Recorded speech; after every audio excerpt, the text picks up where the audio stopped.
got to speak Hebrew on a Broadway stage. I never thought I would get to do that. I'm in New York today to speak to two of my friends. Etai is known from the Band's Visit and Fiddler on the Roof, and Alexandra, also known for so many roles, and just finishing up Wicked, playing Glinda. I'm so excited to speak to both of them, so join me. Shalom, shalom! Welcome! Hi. So good to see you. Hi, hi. Hello. Oh, this is beautiful. We have a child. This is not how it normally looks. Where's the baby? He is a daycare. Oh, amazing. It's funny, I started a big job, a big Broadway show, and at first we were like, let's wait for daycare because he was still pretty young, and I got about 2 months in, and Etai looked at me and he was like, oh my God, can we have to send our child to daycare? Our little one is very social, so it was the right place. He gets bored of us very quickly. Because you're doing shows every day. Yeah. I do She shows. has one day off. Yeah, the Broadway schedule, I mean, this is every Broadway show, is Tuesday through Sunday. Monday's our day off, and you do 8 shows in those 6 days. So you have two show days. And right now I'm in the really tough schedule, which is we do what we call a 5-show weekend, because between Friday night and Sunday we do 5 shows. So we do 1 Friday, 2 Saturday, 2 Sunday. So within 48 hours, we've done 5 performances, which is as challenging as it sounds, which is amazing. I did a job outside of the city this summer, and that was crazy too. That was our first time since we had a kid that like she was working here, I was working out of town, and we had to like, you know, he was. We did a swap. We did like a couple swap. weeks. We did like a few weeks with me, a few weeks with him. We're doing this as long as we feel we can, which hopefully is forever, and if not, we'll do something else. So how is being a mother? I love it. And I do like being a working mother. I grew up where my mom was the full-time worker and my dad mostly stayed at home. My dad did video work and he had been a musician, so sometimes he'd play, you know, do stuff like that, but he was mostly at home and doing all the cooking and all the cleaning. And it wasn't weird. It was my normal, and I thought it was great. So I have always wanted to be a working parent, but it's tricky, it's hard, and especially because I do this and I don't do a 9 to 5, and I work at night and I have to leave the house at 5 p.m. You know, I don't see him a ton, but I just have to remind myself constantly, like, this is temporary, this is temporary. Being in this industry and having a family, it comes with a lot of ands. So it's like, you got this incredible job, and you don't get to see our kid much. Yeah. And we don't get a lot of time together. Yeah. And it sounded like for Alexandra, she grew up with a mother that showed that this is the path you can go in. When you were younger and thought about family, would that setup be something you would think about? Or? Not necessarily. Both my parents worked. Right. We didn't grow up with a lot. My dad was a teacher. He's a secular Hebrew teacher. He worked at Jewish schools, but he always, you know, he was Israeli through and through, like, and totally secular, and he wanted to teach Hebrew as an everyday language. So he was very creative in his teaching, and I think that's where I got some of my creativity. You know, instead of just teaching by the book, he would be like, okay, we're gonna make films. He would have his students like take short stories and make films in Hebrew and edit them. And my mom was a physical therapist, but she's also an artist. She's an artist in her soul. Heart. And in her soul, she was always making things and music, and she plays a bunch of instruments. So I always saw my parents working really hard, but also tapping into their creativity. And I was lucky enough when I discovered theater and the arts, they supported me 120%. Although, where did you grow up? I grew up mostly in South Florida. Okay. I was born in Boston, and then we moved to Haifa, and then Florida. So the Jewish trifecta. Always going. Was it a Jewish upbringing? Because you said your dad was more on the secular side, or? Culturally Jewish, but not culturally American Jewish. You know very well. There's like such a difference between being the cultural aspect of being Jewish in Israel versus being in America. And we lived in sort of in-between existence because we were growing up in America, but my father, who ended up spending more years of his life in the States than in Israel, I was so young when we moved here. I mean, I really have almost no memory of when we actually lived in Israel. Okay. My brother really remembers. It always was very important to me, my Israeli identity, you know, and that's always tied to Jewish identity, but I always specifically go to my Israeli identity. I have my personal life identity as this Israeli American. What am I? I'm somewhere in between. I don't know what I am sometimes. And then I have my identity as a theater artist. And those two never met. And suddenly the band's visit came along and I got to bring this authenticity to it that I've never gotten to do. You changed your last name. Yeah, in the business I was Etai Ben Shlomo. And then now I'm Etai Benson.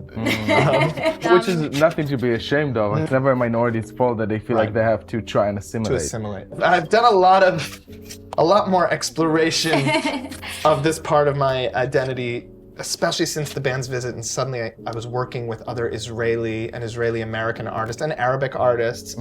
And I mark it as a big turning point, not just in my career, but in my life And I just think that show, that musical, like, celebrated people from that part of the world in a way that Broadway never has. I mean, there's never been, they don't cast any Middle Eastern people in Aladdin. You know what I mean? Like, I don't think there's ever been an Arab Aladdin. Do you think it's okay for non-Jews to play Jewish characters in? I think it depends on how strict we're being with other ethnicities. And I think if we're gonna be this strict with other groups, then yes, Jews have to be included in that. So you both agree that it should be okay for a non-Jew to play Jewish person, but only if if every other group is okay with that as well? You know, as an actor, I'm like, I want to play lots of different things. I want to do it with respect, and I certainly don't want to take a job away from someone who would be more right for it, and their own lived experience would make them more right for it. Yeah. There's also the conversation about quality, that it's like, I also believe that if there's a great artist who can inhabit a role with respect and dignity, that we shouldn't just shut them out. We're all still figuring it out, I think. I've found that the Jewish experience of diversity is the first one to sort of get And what's the excuse for that? What is the argument why Jews are not being considered as a minority? First of all, people associate Jews with solely Ashkenazi Jews. And so Ashkenazi Jews historically have been able to somewhat assimilate, and now we're seeing that that's not so true. Because it doesn't matter how white your skin is, you might get punched for wearing a Hasidic outfit, and you might. So it's not about skin color for them. Yes, but the narrative that we've all sort of been taught is that those Jews with white skin historically were able to assimilate in a way that people with darker skin were not, and there's truth. There's absolute truth in that.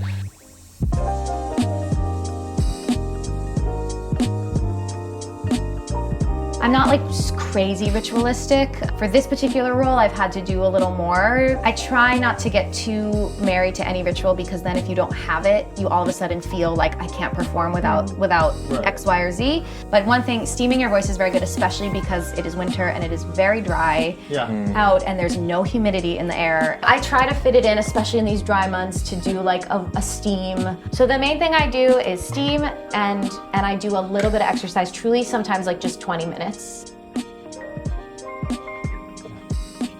This is my grandfather, Saba Ben. This is his memoir. He wrote it not with necessarily the aim to get it published, but after he passed away, we had always had it, and he wrote it in English. Our family got it published, and through a Turkish publisher, also a sort of like a record of Turkish Jewish life. So the second half of this book is really the meat of it, which is about how he left Turkey on foot to go to Israel at age, I think, 17. Like many of our grandparents' stories, I always say it's a Hollywood screenplay. Like, I'm gonna have to turn it into something one day. He'd formed this sort of underground group that were trying, to find a path for Jews to get to Israel from Turkey. They would go to these little towns and they would try to find any Jewish family in that town, and they were often hidden by Jewish families. They were in and out of prison. At one point he was sentenced to be hanged. It's just an amazing story. That should be a movie, 100%. Yeah, one day. Yeah. The band's visit or Fiddler on the Roof? What do you feel more connected to?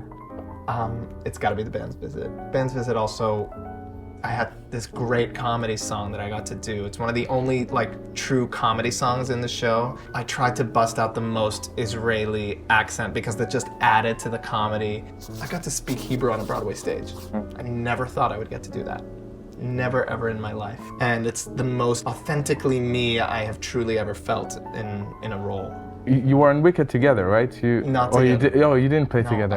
I was in Wicked like a decade ago. So we never actually did Wicked together. I did Wicked, it was my first job out of college. Oh, really? Wow. I never expected Wicked to come back into my life. Right. And then it did through her. Yeah. And it's been kind of mind-blowing, like reliving and remembering my experience through her and going to see the show again 10 years after I was in it. And seeing my wife now as the leading role. And also I played Bach, who's in love with Glinda. So it's like, you know, always dreamed of marrying a Glinda. And it took me a decade. It took me 10 years when I did it. Over in this corner. Oh. So my mother-in-law in her yes, house yes. has an entire wall full of Hamsas. Mm-hmm. She's collected them from all over the world, and it's my favorite. So we've started our own little version of it over here. Yeah, so like actually my mother-in-law made this one. This was in her ceramic era. And then this is my favorite because we got that in Tel Aviv in the art market. Yeah. This one, the one with the pomegranate. It's like also a fertility symbol and a symbol of like rebirth. And I found out I was pregnant on Rosh Hashanah while we were in Israel, which was very special. So we had bought that like a couple days before, not even knowing. This is a gift we got from Stephen Sondheim for opening night of Company. These are caricatures. The artist is named Justin Squiggs. He does this for every Broadway show now, where he makes a caricature of the casts for opening night. And so we have, there's the band's visit up there. Oh, wow. And then Head Over Heels that Alexandra was a part of, then Company, and then Mac and Mabel, which she also did. So we've been collecting those. I love that. And hopefully we'll have many, many more. Very glamorous setup. Yeah. So you're doing it every day? Well, I try. You should try Go. first. Wow. So that will be the routine. You'll cook, have lunch, she will work out. Routine in quotes, like some days we fall off of it, some days we don't. You know, we've learned that there's no real routine in our life, in our lifestyle. We can try our best, but there's too many variables and things change too much. So I'm a Peloton girl. How long have you been going? It'll be a year. Like I'll do A a year. full year of it. That's what I'll do. I'm like close to the end now. I've got a couple months left, but Did you feel burnt out? yes, but in a good way. Like, I worked myself to the ground. That's Yeah, I mean, but I chose that. Yeah. Yeah, but usually once I'm at the theater, I feel okay. Sometimes it's just leaving my family. Oh wow, there's instruments. There's instruments. What's great is you can do this with any straw and a little glass of water. Okay.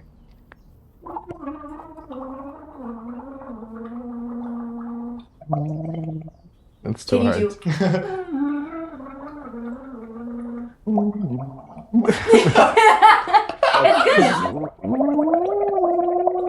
Good. And see, it doesn't take much effort. Can you feel how it's like, that's what you want. You don't want to be blowing too much air. So would you do that for how long? I don't know. Maybe sometimes I might do it as long as like 5 minutes, sometimes just a little bit. And then you want to do, you're going to hold your nose. And you're going to sound almost like a little mosquito. And you're going to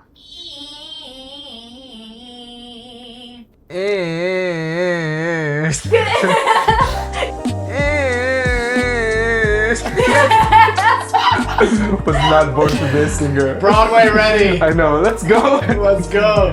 What's your favorite part of Glinda? It sort of changes. It's changed as the show's gone on. Some nights popular is really fun because the audience is with me. Some nights I feel like I'm pulling teeth and it can be tricky.